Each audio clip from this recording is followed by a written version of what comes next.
Hey guys, welcome to another video. Today we're doing a quick one on the iPhone because it's dark and I'm leaving out of town soon again. I'm going to be driving this car and I want to make sure the clutch is working better.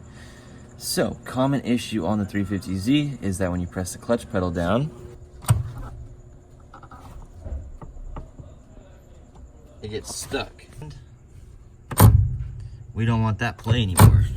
To start this process, we are going to be following the clutch pedal up here, and there is a pin right there. We need to pull that out, and that fork can spin and adjust and get rid of that play for us. The struggle with 350Z doors, you gotta have something to keep them open.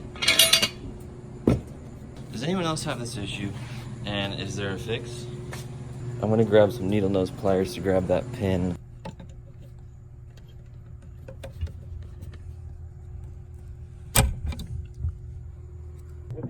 I don't. The fork is now free. Just to add a little bit of clarification, this is like a bolt sticking out that you're twisting, and the fork has threads in it. So I went too far and it fell all the way out actually. So I'm trying to get it adjusted properly.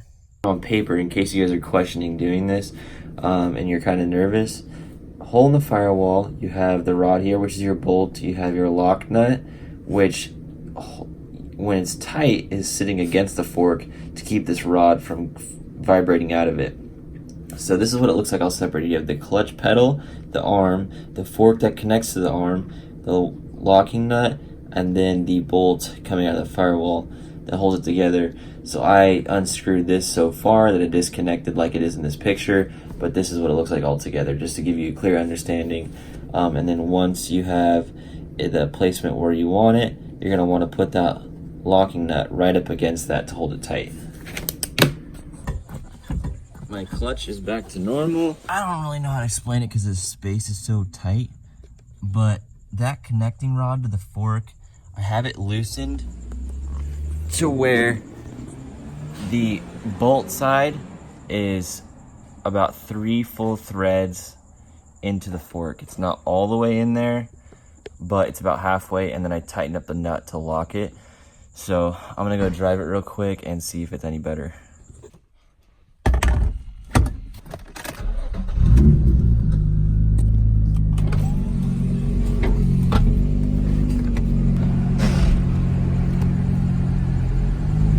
Grind them until you find them. Tanner's quote. So far, so good with the clutch. It feels way more normal.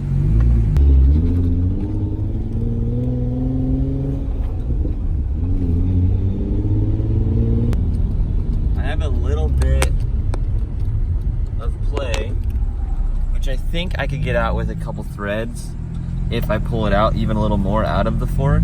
But I'm cool with this for now. It's running way better.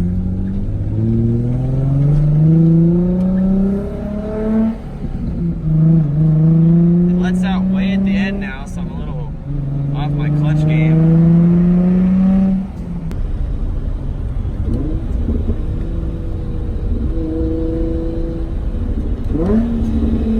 Oh yeah, way easier to drive now.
Does this fix a weak clutch? Absolutely not. It makes a weak clutch a little bit easier to drive, I have the full range of motion, and honestly, the car's been driving real funky lately since this all got really bad, where like the clutch would only engage like right by the floor, and I would let off like an inch and it would come back, like it would engage like an inch off the floor, and I'm just like, this is so bad, I need to fix it. Now that I'm driving it, a lot of issues where it was like stumbling. I think the clutch was like hanging in there where it was like barely engaged, because the car is running way peppier, and I literally took it for a drive right before this.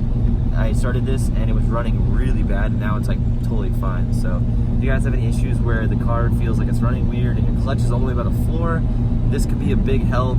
And all I used was basically my fingers. You kind of have to take that piece of plastic out by the fuse box, and that'll give you a little more room to wiggle in there with your fingers. And then other than that, I had a 12mm wrench. Some said 14 online. My Z was a 12mm locking nut. So I don't know, you guys can figure out what it is, but I hope you guys have good luck fixing your clutch and making your clutch that's worn out or just a lot of miles on it feel a little bit better.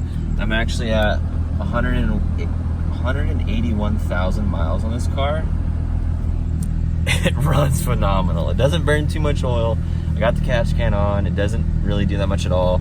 Ever since I put it on, it's literally like that much in the bottom of the catch can, so I'm really shocked. No knocking as far as right now. The transmission's very loud. I put new gear oil in, it works a little better. The reverse and third still grinds at certain clutch engagements and speeds. So next I need to do door seals for the doors and the hatch, and those are like $100 a piece. Unfortunate. I really just want to get this car comfortable, and I have a really gnarly rattle coming from right here that I got to figure out, and then do the sound system, and hopefully this is a good daily driver again. Because right now it honestly is just rickety and has all these things, but we're getting closer. After I got that tie rod fixed, the front end feels way better. It doesn't wander on the road, so the steering wheel's in the center, like, you know, it's not all cocked to the side. Getting this car closer.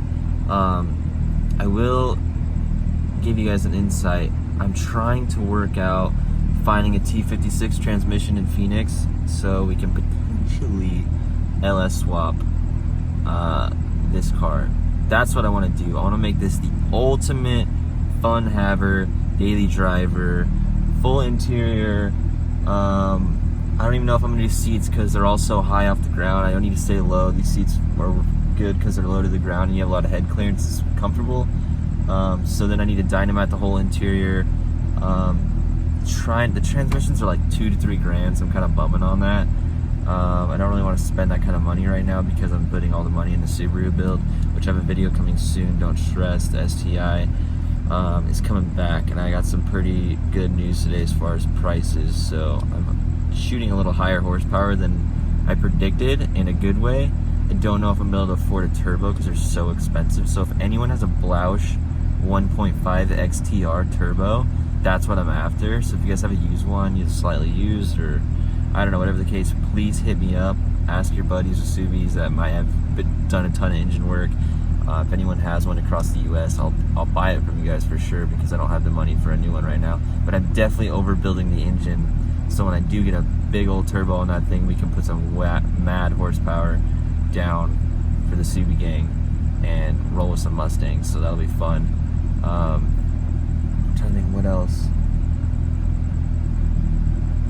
Oh, I gotta fix, I have it in the garage, I have a door handle for that, and then I might, if anyone has a full dash, please hit me up.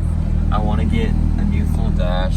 If you're local, I'm not going to ship something this big, just if someone had one laying around. I definitely know where I can find one in town, probably. I know a guy that might have one, but if any of you guys have them, that'd be good. Another video I want to do soon is taking these plastic out right here and hitting them with a headlight restorer and making them really clean. That'll be another video soon for the Z's.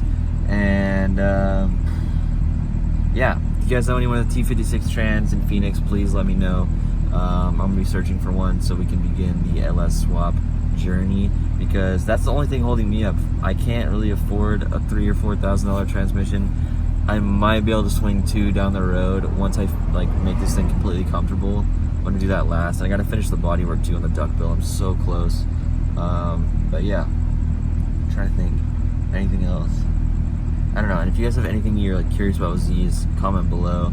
If you guys are new to working on cars and you don't have any tools or things in your garage, I have a list. I'll leave it at the top of the description. Tons of helpful stuff on Amazon. I chose all the affordable stuff. None of it's crazy name brand. I chose stuff that I think you should buy name brand, like some of the DeWalt tools. Buy them once, do it right.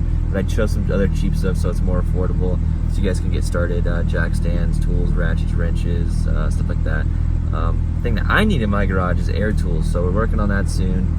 And it's on my major to-do list because air tools are a good time. So I appreciate you guys stopping by.